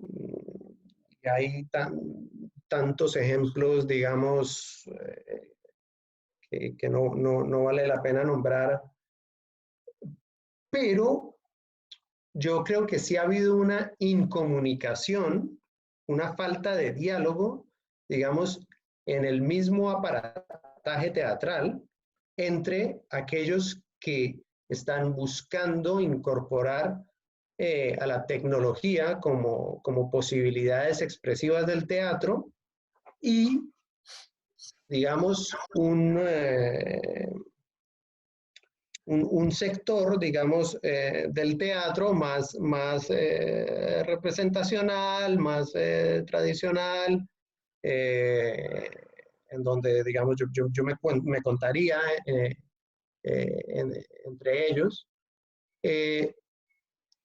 Pero hay algo que a mí siempre me hace falta en muchos de estas obras que exploran la tecnología, y es que hay un gran énfasis en el dispositivo tecnológico, que a mí personalmente, y esto es una opinión muy particular,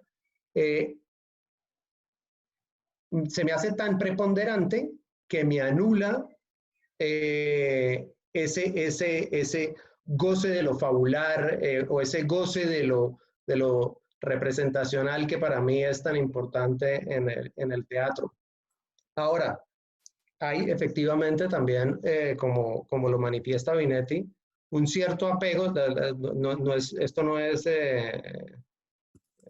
digo, es una verdad, pero orgullo, ¿no? Que el teatro es el arte más lenta de todas.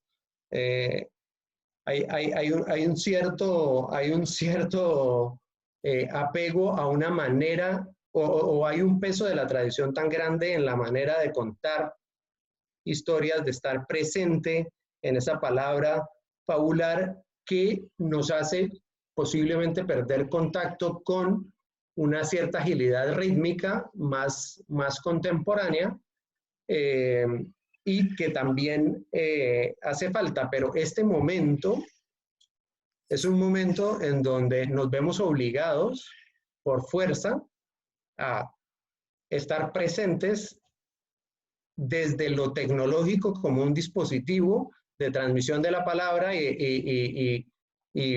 vuelvo a lo que decía Everett anteriormente, en donde ya paradójicamente las obras que se hacen a través de Zoom, como todavía no hay un discurso, digamos, dramatúrgico de organización de la composición de la imagen audiovisual de Zoom, hay una preponderancia de la palabra, hay un regreso muy fuerte de esa palabra que transmite la historia, hay una vuelta a la historia, pero a partir del recurso de lo tecnológico. Entonces creo que, digamos, estamos en un momento sin par de polución fértil, y yo me pregunto es para dónde va esto. Yo realmente estoy un poco alejado del mundo, literalmente estoy en el norte de la Patagonia Argentina, 40 kilómetros al sur de Bariloche, en medio de un bosque, con un internet que funciona a veces y que es medio milagroso que pueda estar aquí. Así que realmente no sé si yo soy la persona más idónea para decir para dónde vamos, pero sí me parece que estamos en un momento maravilloso y único.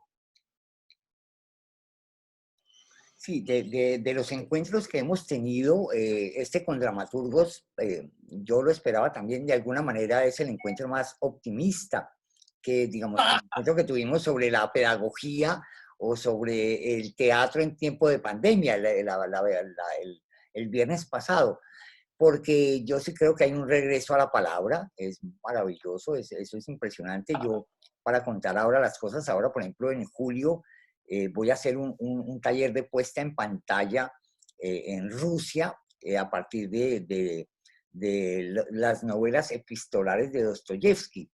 Y cuando uno lee Noches Blancas, cuando uno lee otra pequeña novela maravillosa que se llama Novela en 9 cartas, pues el medio era el papel, pero lo que se dice puede ser también transmitido a través de una pantalla, de un celular, etcétera, etcétera. Entonces, ese regresar al sentido de lo que se dice también es muy maravilloso, y yo creo que los dramaturgos están siendo más privilegiados ahora que los actores, que los directores, no hablemos de esos escenógrafos que están, eso sí que están peor.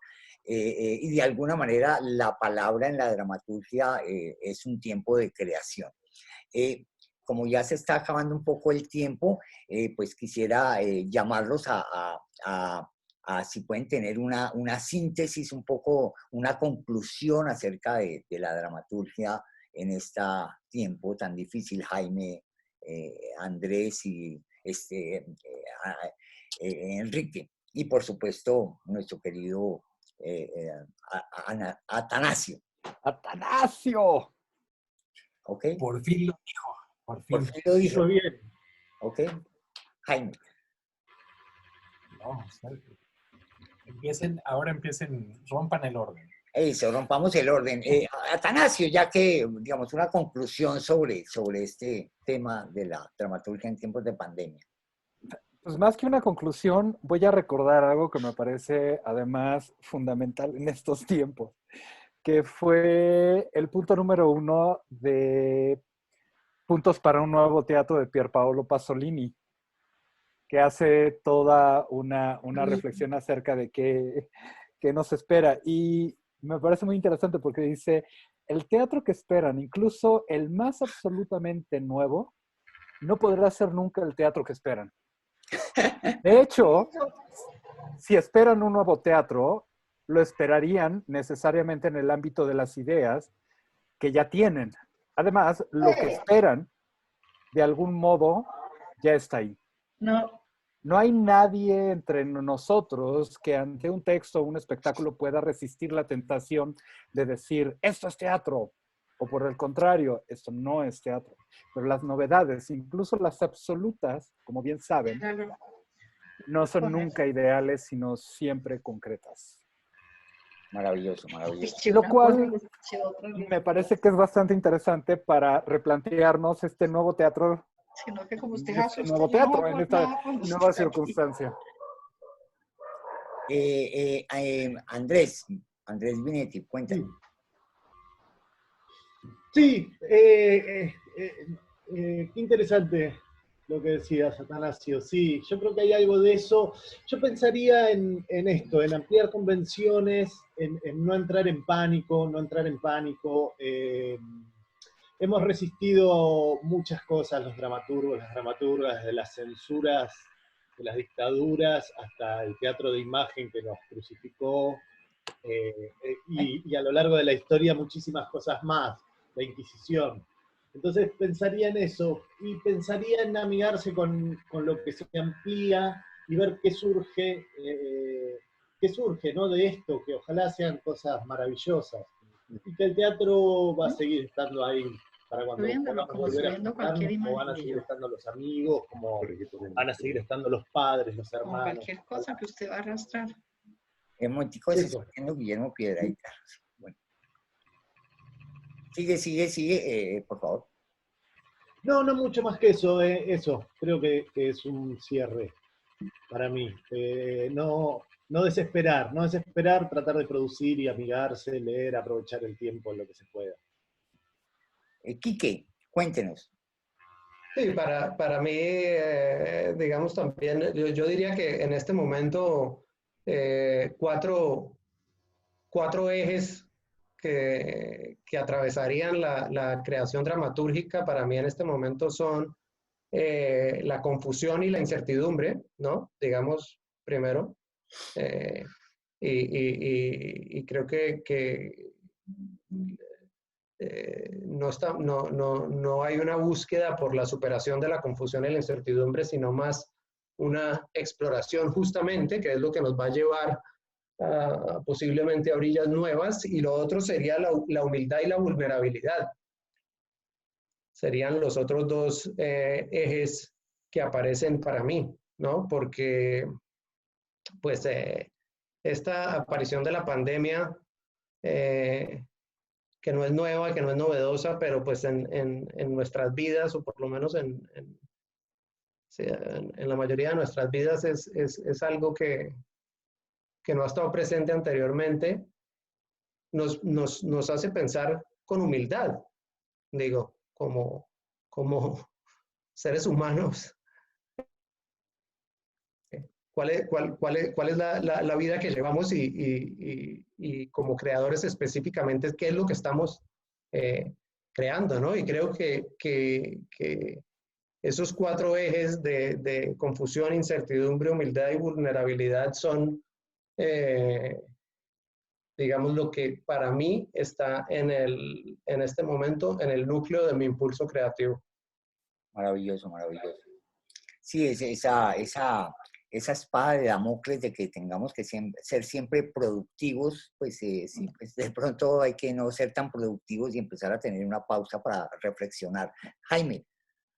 El miedo a procrastinar con gozo, ¿verdad?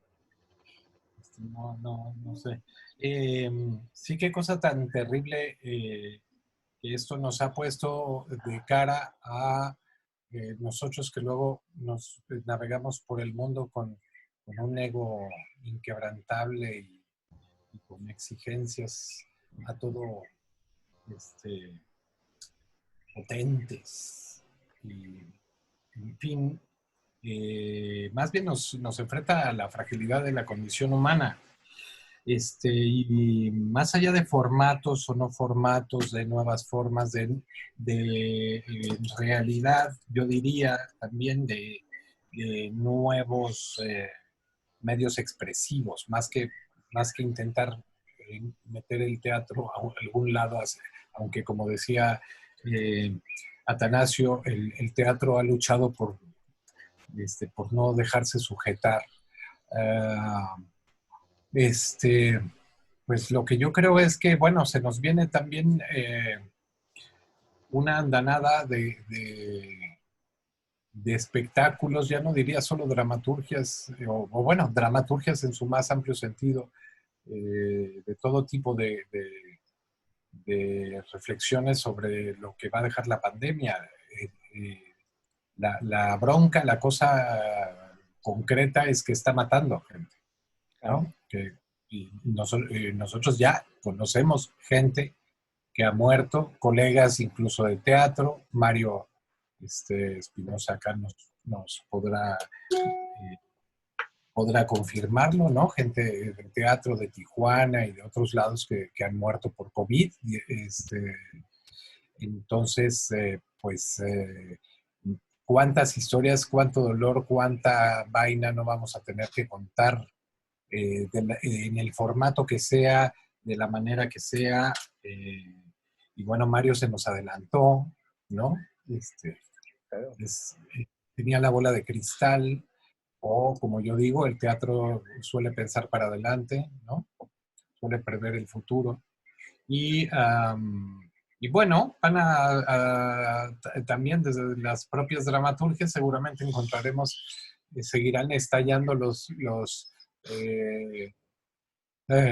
corsés canónicos y hallaremos algunas otras nuevas formas de articular discursos y de construir realidades. Sí, Y bueno, alguien me pedía los links de los videos, pero esta vaina, el chat por alguna razón ha de descubrir maldad de mi parte en compartírselos, entonces no acepta que yo...